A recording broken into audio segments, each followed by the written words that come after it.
Olá, pessoal. Aqui é Keila Almeida, professora de Biologia, Científica Concursos, e hoje a gente tem uma aula muito especial sobre imunologia, conteúdo esse que é super importante para o concurso da Empresa Brasileira de Serviços Hospitalares. Mas antes da gente começar, deixa um like aqui nesse vídeo e já segue a Científica Concursos. Boa aula! Então, vamos lá. Nessa primeira parte de imunologia, a gente vai tratar primeiro de alguns conceitos, para conseguir entender o nosso conteúdo, né, o desfecho do nosso conteúdo. Vocês vão ver que aparecem muitos nomes, muitas células ali, muitos elementos que fazem parte desse sistema imune, né, desse estudo da imunologia. Mas entendendo como elas funcionam, como que essa rede se comunica, a gente consegue desvendar os outros processos. Então, essa primeira parte vai ser por esses conceitos e entender como que os anticorpos ou as imunoglobulinas, que são sinônimos, elas surgem, como que isso pode aparecer também nas questões do nosso concurso. Então, vamos começar por esses conceitos. Primeira coisa, né, o que é essa parte de imunologia?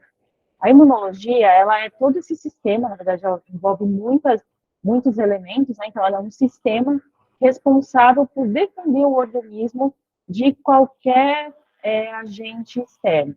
Então, aqui a gente vai entender como agente externo, agentes infecciosos, corpos estranhos, qualquer coisa que seja estranha ao organismo, ele vai se defender. Ele vai ter as barreiras dele, ele vai se defender. Ah, então, entender esse conceito, maravilha, a gente já pode seguir. Quando a gente pensa em imunologia, a primeira coisa que vem na nossa cabeça, obviamente, são os anticorpos. Não por menos, porque eles são realmente muito importantes, eles são proteínas muito importantes para essa parte do sistema de defesa. Mas é importante vocês pensarem que eles não são os únicos atores nesse sistema, tem muito mais gente aí envolvida. Mas já que ele é tão importante, é preciso que a gente olhe para a estrutura dele, porque isso também pode ser um elemento ali que caia nas nossas questões. Vamos entender, então, como que ele se divide, como que ele se monta enquanto estrutura para atuar no sistema imunológico. Então, o anticorpo ele vai ter essa carinha aqui, ó, vai parecer um Y mesmo, e ele vai se dividir em algumas partes. Essa parte aqui, que a gente pode chamar também de região FC, é uma região do corpo. Todos eles vão ter essa região que possibilita o movimento, vamos dizer assim, o movimento do anticorpo quando ele vai atuar, tá? Essa região ela é uma região fixa, um corpo. A gente também vai ter uma região chamada região FAB. Nessa região FAB, que é uma região formada por cadeias leves, a gente vai encontrar aqui esse sítio de ligação para o antígeno. É nesse sítio, nessa região FAB, que ela é variável, que o antígeno que vai se ligar ao antígeno, aliás, tá bom? É esse sítio que vai reconhecer, que vai ter a especificidade para reconhecer e combater aquele antígeno, tá? Quando a gente pensa em vários anticorpos, né, várias imunoglobulinas, começam já a se adaptar com esses termos, a variação ela se encontra aqui. Então, o IgM vai ter uma variação, o IgG, outra variação, o IgA e assim por diante, tá bom? Importante a gente sair dessa parte aqui sabendo que é antígeno. Então, antígeno é qualquer coisa estranha ao organismo, e que o organismo entender que seja coisa estranha para ele, um corpo estranho, isso vai ser um antígeno, e o anticorpo vai ser sinônimo de imunoglobulina. Ele vai ser essa proteína específica da defesa. Lembrando que tem muitos outros agentes envolvidos nessa etapa, tá bom? Mas ele é importante que a gente saiba sair daqui sabendo como é a morfologia, né, como é a cara dessa proteína, tá? Então vamos para o próximo.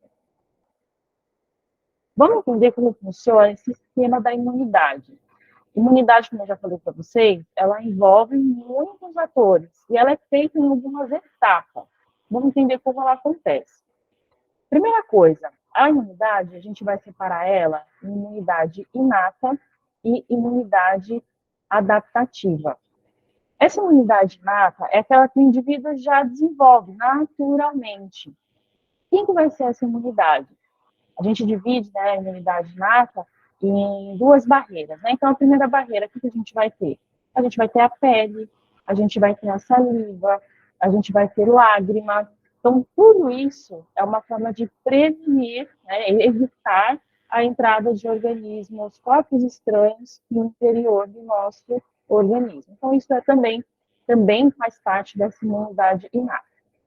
Mas não só isso, a gente também vai ter na imunidade inata uma segunda barreira que a gente chama de barreira celular. Essa barreira celular são todos aqueles componentes lá, quando a gente faz hemograma, não aparece um monte de nome esquisito, eosinófilo, basófilo e etc. Toda essa barreira celular, todos esses componentes celulares, eles fazem parte dessa barreira inata. A gente já vem com eles de fábrica, isso é produzido ali na nossa medula óssea. Então, ele faz parte também dessa imunidade inata ou também inespecífica. Lembra lá que o anticorpo, que eu já falei para vocês no comecinho, que ele é uma proteína específica, anticorpo é anticorpo antígeno, ele vai atingir só um corpo estranho. Aqui não, esse conjunto celular, essa primeira barreira também, ela é inespecífica. Qualquer coisa, qualquer corpo estranho que tentar entrar no seu organismo, ele vai tentar combater. Então, por isso que também se chama de inata ou específica, pode aparecer com esses dois nomes, tá bom? Já a imunidade adaptativa ou específica, ela é adquirida, é outro nome que pode aparecer também.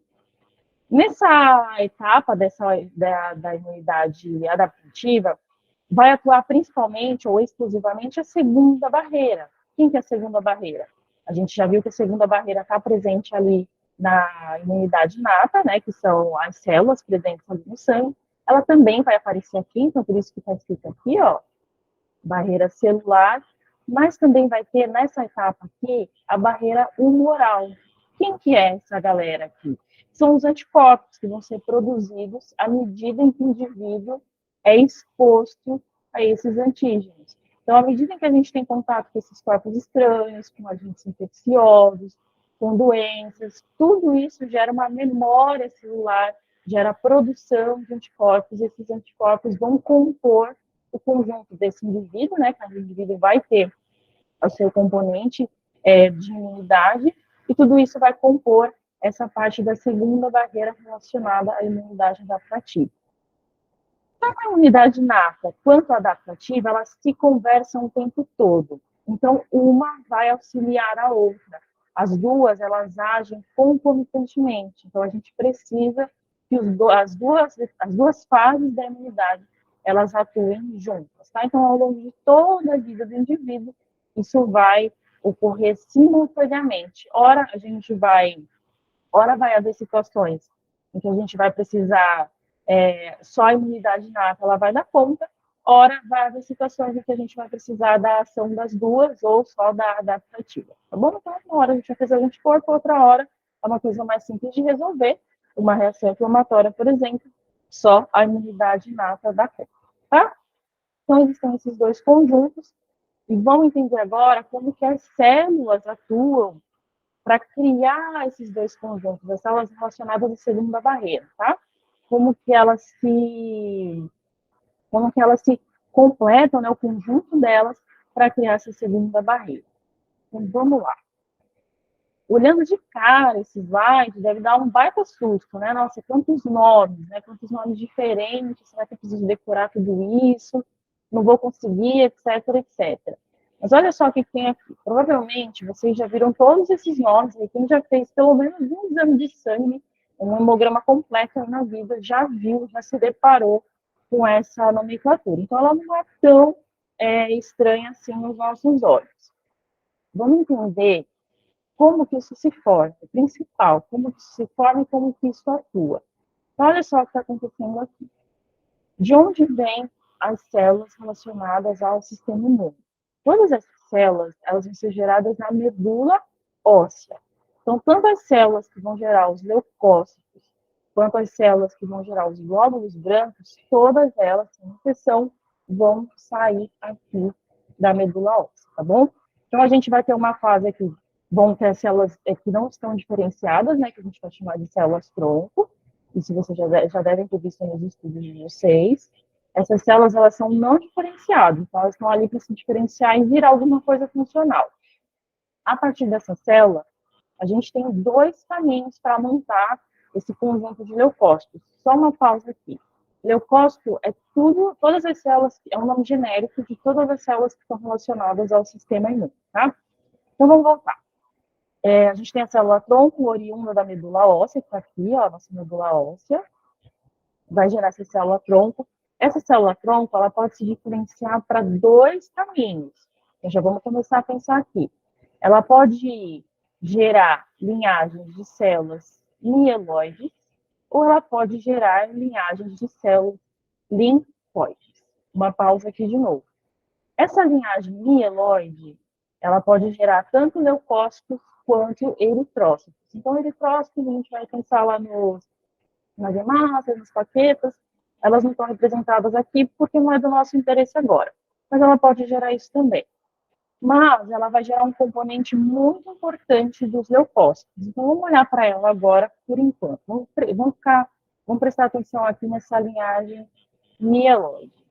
O que ela vai gerar? É claro que aqui é um modelo simplificado, de muitas etapas, muitos receptores, muitas etapas de diferenciação dessas células. Mas vamos entender como que chega no final. Então, a gente vai ter as etapas de diferenciação dessas células, até que a gente vai chegar nas células que são do nosso interesse. Então, nessa fase mieloide, a gente vai ter origem aos basófilos, vocês já devem ter ouvido esse nome. Basófilo está relacionado principalmente a respostas a alergias, tá? Então, a gente vai encontrar os basófilos, os eosinófilos. Eosinófilos, eles estão presentes principalmente em casos de infecção por vermes grandes. Então, a gente viu na aula de microbiologia os eumintos, né, que é a composição dos proteomintos com os nematóides. Então, quando isso está presente no sangue, em grande volume ali, é um indicativo de que existe ali uma contaminação por esse tipo de patógeno, tá? E neutrófilo, a gente vai ver que ele está também relacionado, ele está relacionado a muitas respostas no organismo, mas principalmente a resposta inflamatória, tá? Vocês estão vendo aqui que esses três componentes aqui, eles estão separados das outras categorias que a gente já vai falar. Não por acaso. Vocês estão vendo aqui que tem uma diferenciação no citoplasma desses carinhas, que são essas bolinhas. Essas bolinhas a gente chama de granulócitos.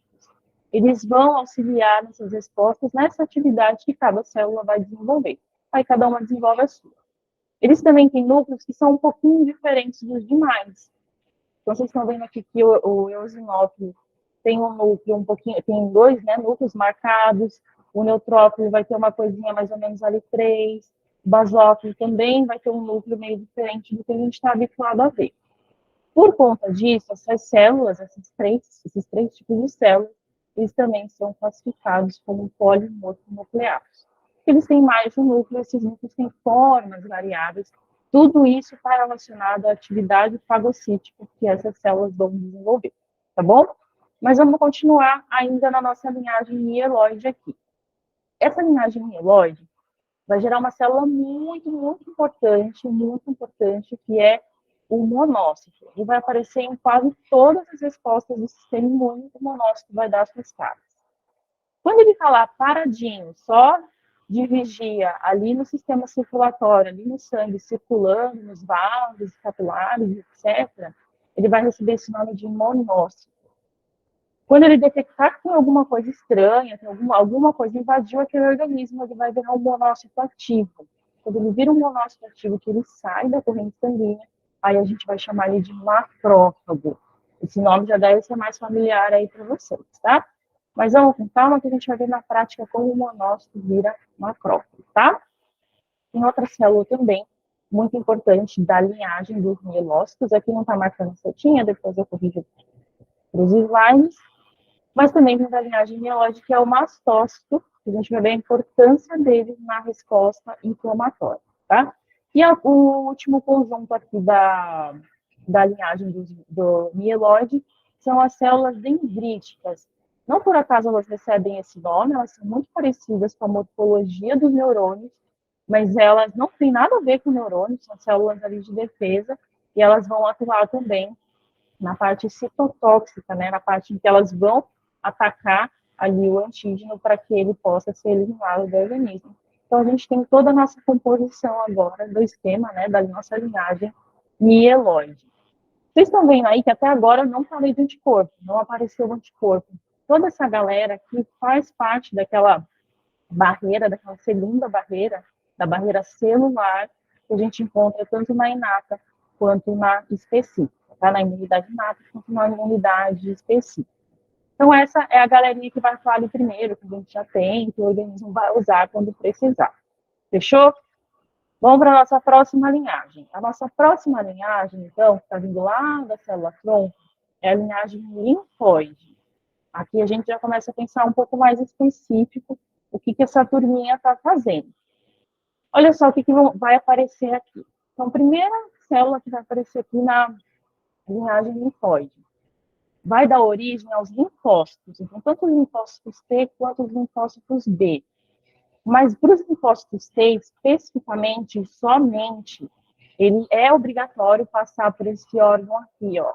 Não é tão comum, a gente não vê tanto, mas ele tem que passar, esse linfóide, essa célula tem que passar pelo timo, esse órgão aqui que fica entre os pulmões, para ter o amadurecimento celular, né, o amadurecimento dessa célula, para que ela possa se transformar nos linfócitos T. Quando ela chega na fase de linfócito T, não está suficiente para ela, ela ainda vai se diferenciar. Dentro dos linfócitos T, a gente vai ter duas categorias. Então, a gente vai ter as categorias do CD4, né, linfócito T, CD4, ou linfócito T, CD8. O CD4, a gente já vai entender como funciona melhor aí a atuação de cada um, mas só para a gente ir guardando aí na memória, eles são células auxiliadoras. Vocês vão ver que eles vão pegar lá o conjunto da informação do antígeno e vão apresentar no linfócito B, que é a nossa próxima célula.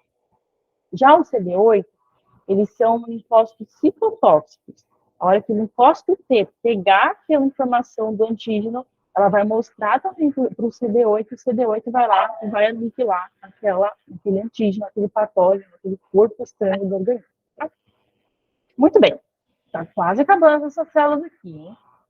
Falando do linfócito B. O linfócito B não precisa passar pelo timo, ele vem direto no amadurecimento, então eu tenho uma linhagem linfóide e vou formar o meu linfócito B. É suficiente? Ainda não. Importante. A gente falou que o anticorpo é o carinha que vai ser super específico, vai atingir lá o antígeno e vai eliminar ele.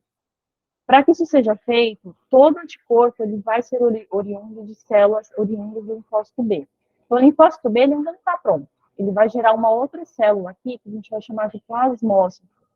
É a partir do plasmócito que os anticorpos são produzidos. Mas não só os anticorpos, tá? Porque os anticorpos, também chamados de imunoglobulinas, ou pode aparecer com essa sigla aqui de IG. Ele não vai produzir só os anticorpos. Lembra lá que os anticorpos, eles são produzidos, maravilha, vai atacar o antígeno, vai eliminar esse antígeno, só que os anticorpos, eles têm uma vida útil dentro do organismo, e ali, quando não precisa mais, eles também se vão. Os plasmócitos, eles também vão gerar células de memória. Então, não basta só gerar um anticorpo. Ele vai gerar uma célula de memória, e quando esse organismo for ali atingido novamente por aquele mesmo antígeno, as células de memória, elas vão produzir muito mais rápido o anticorpo do que passar por todo o processo que a gente já vai entender, tá? E, por fim, as células NK, também conhecidas por Natural Killer. O que as NK fazem? Isso é exatamente o que o nome delas sugere. Naturalmente, elas vão até o antígeno e também atuam numa etapa citotóxica. Elas vão causar alguma injúria ali naquele antígeno, naquele corpo estranho, para que ele se desfaça, para que ele seja fagocitado e que ele saia do organismo. Certo? Então, todo mundo, todas as células aqui vão ter alguma função. Seja na formação de anticorpos, seja nessa cadeia de formação de anticorpos, ou seja em algo mais simples, como uma resposta inflamatória, por exemplo, tá? Vamos pôr na prática onde que esses carinhas aí estão atuando no nosso cenário, tá bom? Olha só, formação de anticorpos super importante para a nossa prova. Como que os anticorpos são formados? Então, a gente já viu todo aquele conjunto celular, mas nem todo mundo participa, nem todas aquelas células participam dessa etapa para a formação dos anticorpos. Mas vamos começar aqui pela corrente sanguínea. Então, tudo acontece no sangue, né? O sangue, na verdade, ele é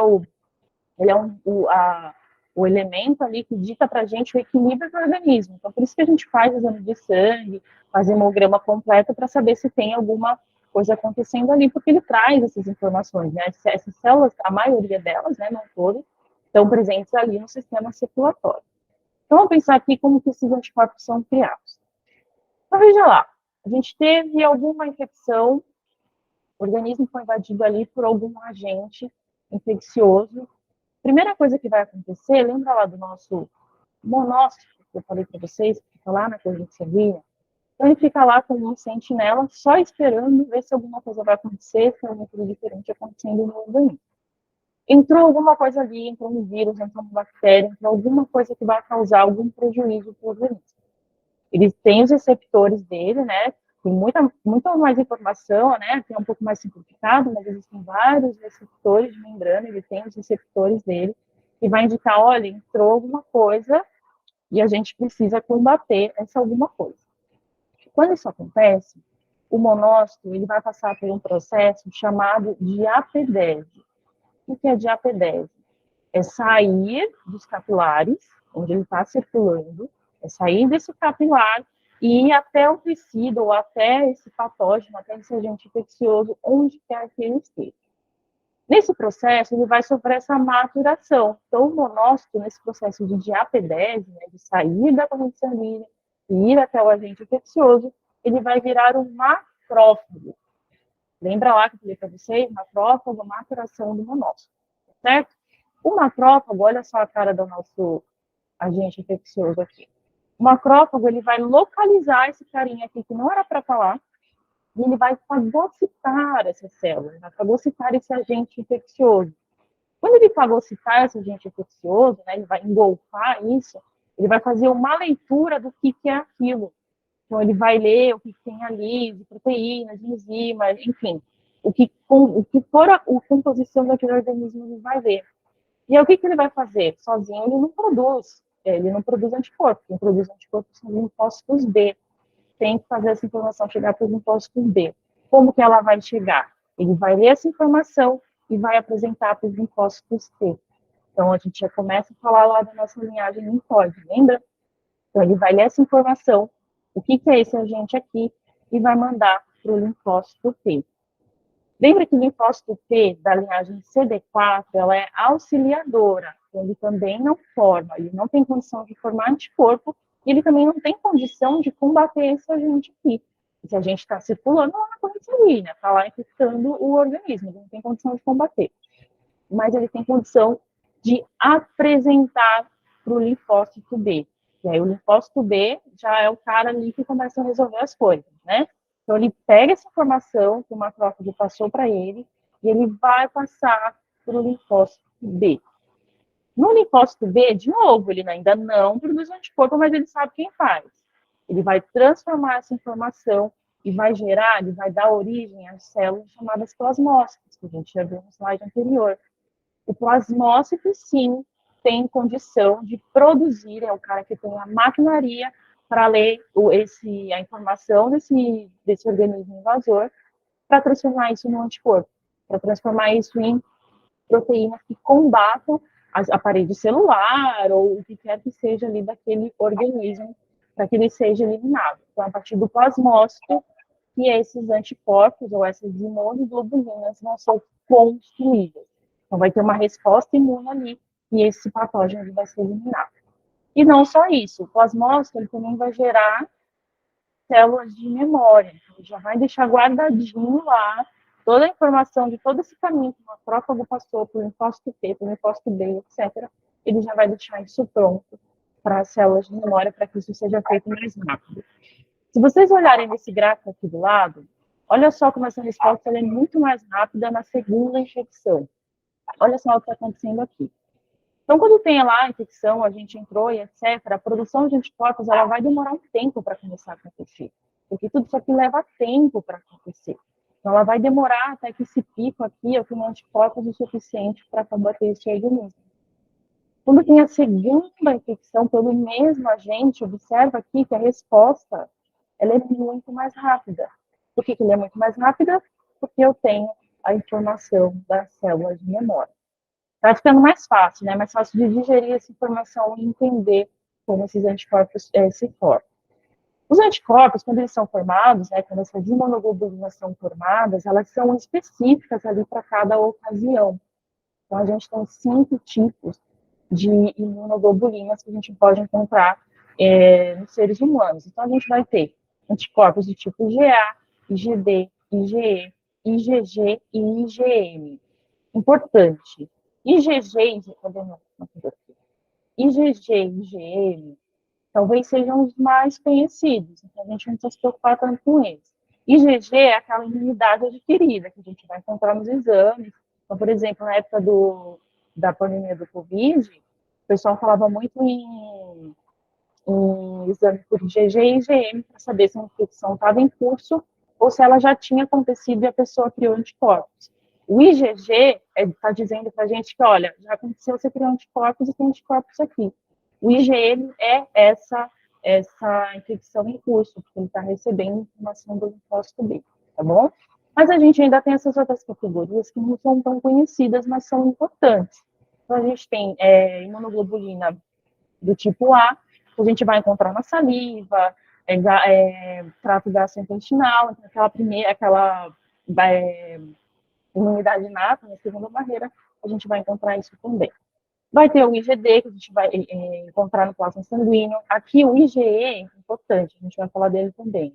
Relacionado a alergias, aos parasitas grandes também, os plateumintos, os eumintos em geral, mas a alergias também. Então, a resposta alérgica está muito relacionada aos anticorpos IgE que são produzidos no organismo, tá bom?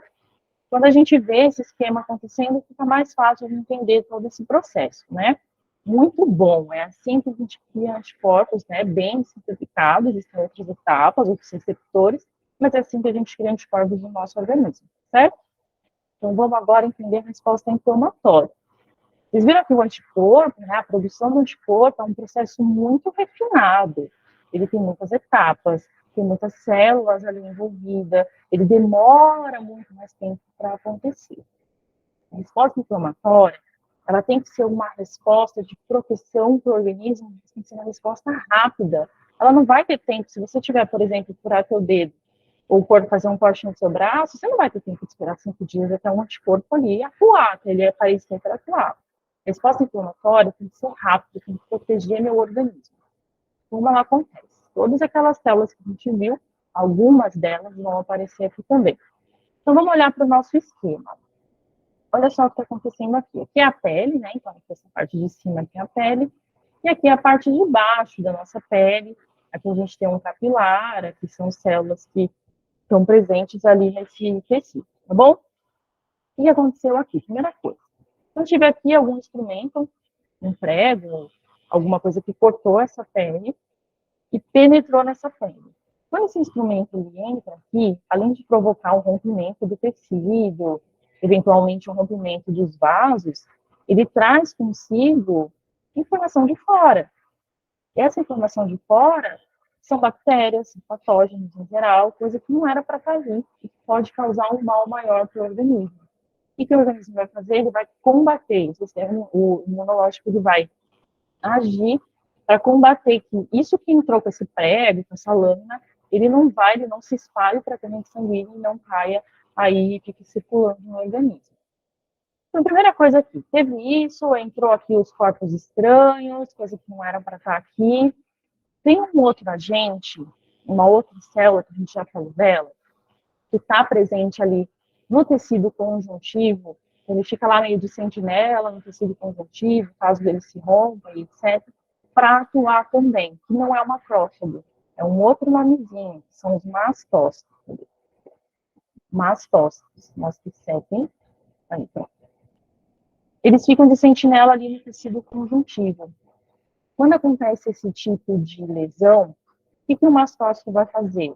Ele vai falar, ó, galera, teve um rompimento aqui na pele, a gente precisa fechar, esse tecido precisa ser reconstruído, então eu preciso trazer os tijolos para cá para que isso seja reconstruído. E como que ele leva toda essa informação para lá, né? Novas, primeiro saúde de proteção, mas também elementos para que sejam construídos ali, que essa barreira seja fechada. Ele vai informar para a corrente sanguínea e está na hora de aumentar o fluxo ali. Então, precisa passar material ali para esse material chegar nessa lesão e fechar essa lesão. Então, o que ele vai fazer? Manda aumentar o fluxo sanguíneo ali. Então, o fluxo sanguíneo vai aumentar nessa região. Quando o fluxo sanguíneo aumenta nessa região, se você já cortou o dedo, já teve algum ferimento, você deve ter visto ali que essa região ela fica avermelhada, ela fica muito mais avermelhada. Por que isso acontece? Por conta do início da resposta inflamatória. Essa vermelhidão, a gente dá o nome de rubor. Ela fica ali mais avermelhadinha mesmo. Está passando muito sangue ali, muito mais do que o convencional, e óbvio que essa passagem, né, que não era para ter tanto ali, mas agora tem, ele acaba gerando calor. A gente tem um fluxo maior de elementos ali, isso vai gerar calor. É por isso que você sente o seu dedo quentinho quando você corta, quando tem um cortezinho ali. Só que o mastócito, ele faz outra coisa também. Ele precisa liberar o macrófago para fagocitar essa bactéria, e ele vai liberar também os neutrófilos, que também estão presentes ali na corrente sanguínea. Essas celulinhas aqui são os neutrófilos.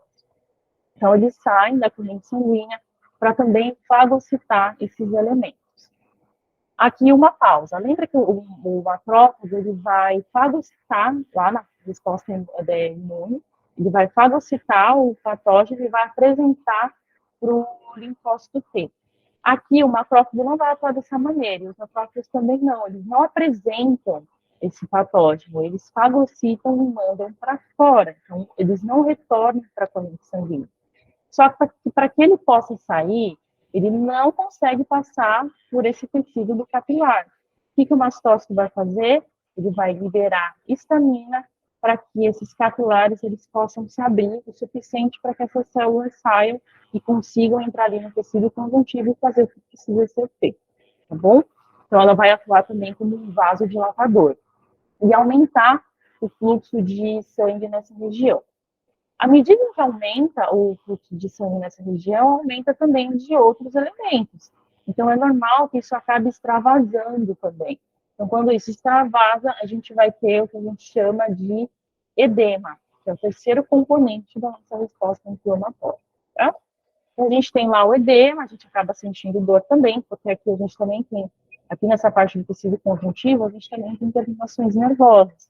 Então, por conta desse edema, essa pressão que é feito por conta desse inchaço, a gente acaba sentindo dor também.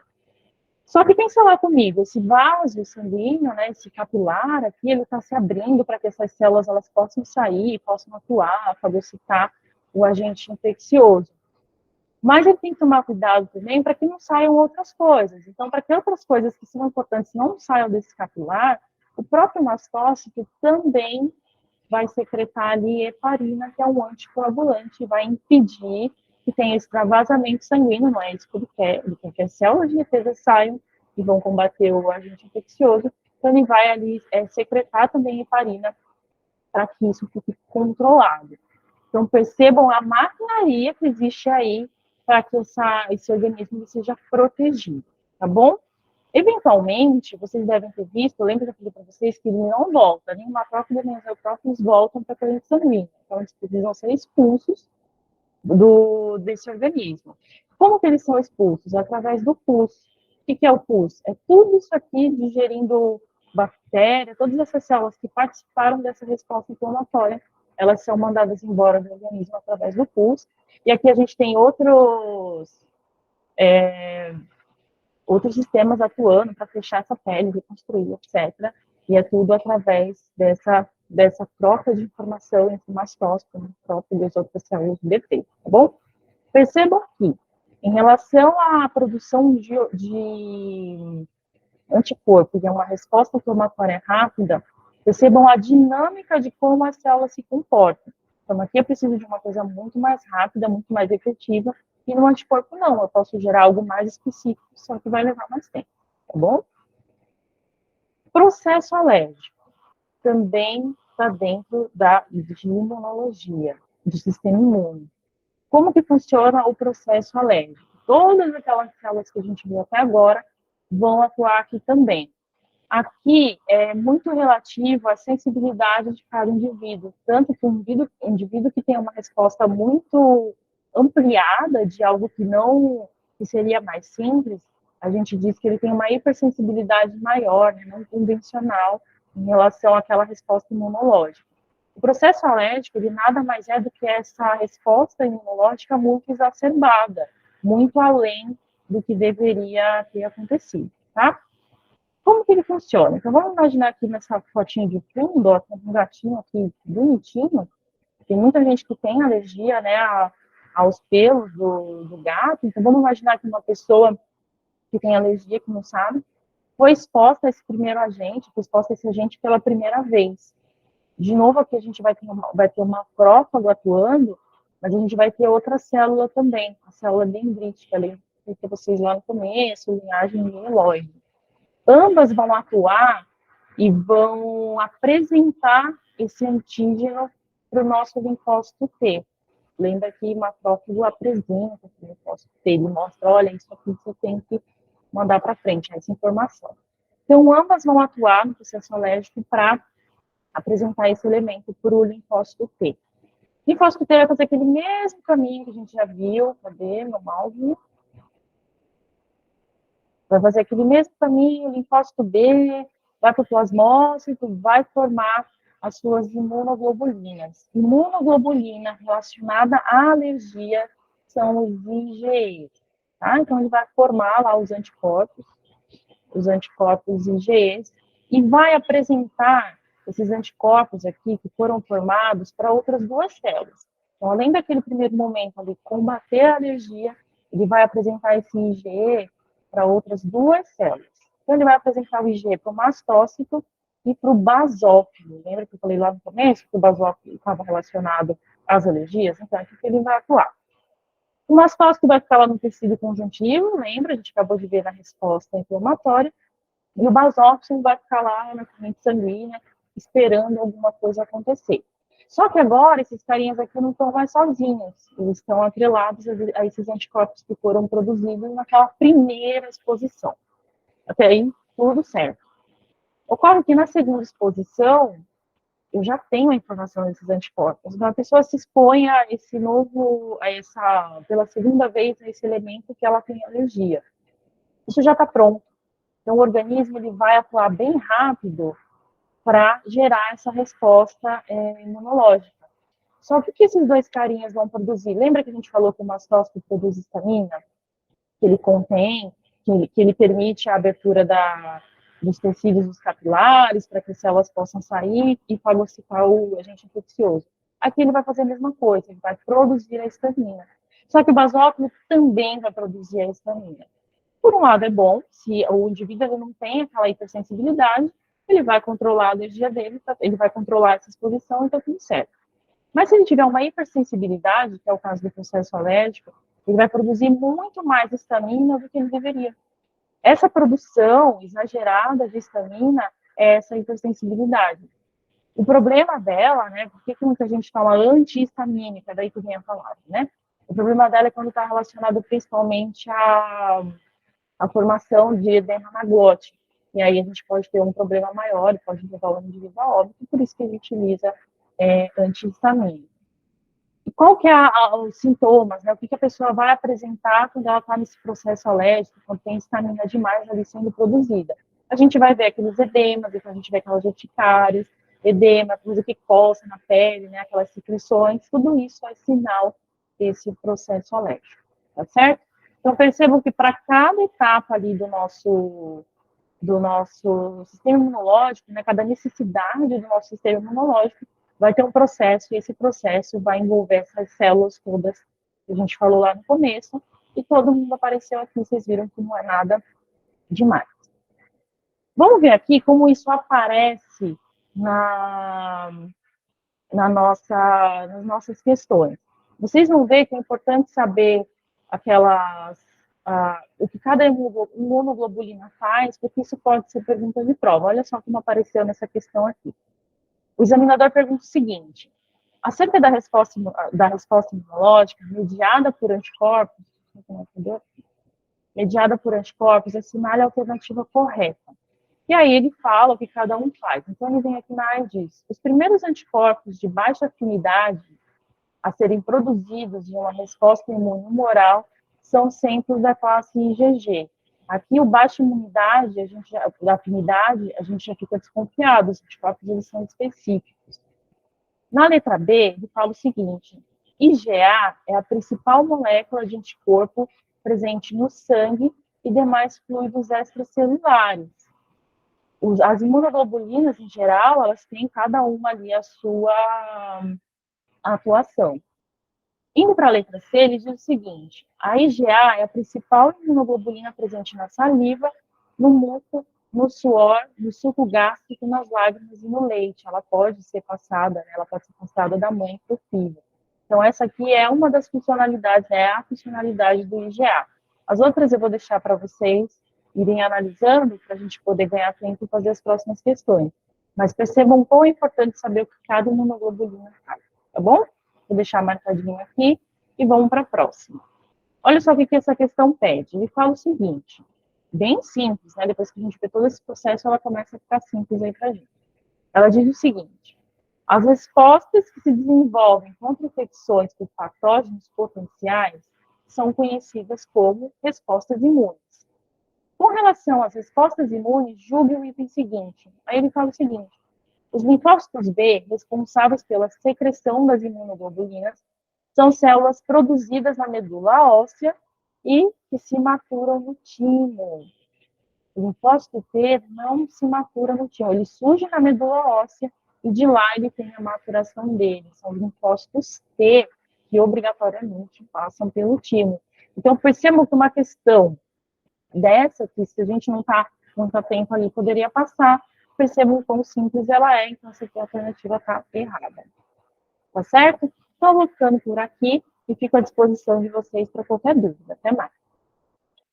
E aí, gostou da aula? Se você gostou dessa aula, já segue os nossos planos de mentoria e monitoria, que incluem planejamento individualizado, metas diárias, resumo das suas metas da semana, lista de questões por tópicos, o que ajuda muito na hora da gente ter mais celeridade para responder nossas questões, customização do seu plano, você pode mudar seu plano a qualquer momento, lembrando que a gente também oferece feedbacks semanais, feedbacks quinzenais ou mensais, que ajudam muito a gente a acompanhar o desempenho de vocês. A gente também oferece aquela lista marota de fontes bibliográficas, muitas delas gratuitas. Tem também um roteiro de estudos, um conteúdo esquematizado, os encontros virtuais. A gente tem também aquele serviço bacana de tira dúvidas e um grupo especial fechado no Telegram. A gente também não pode esquecer do nosso suporte diário do administrativo. Se você gostou, segue a gente e entra no nosso plano de mentoria e monitoria. Até mais!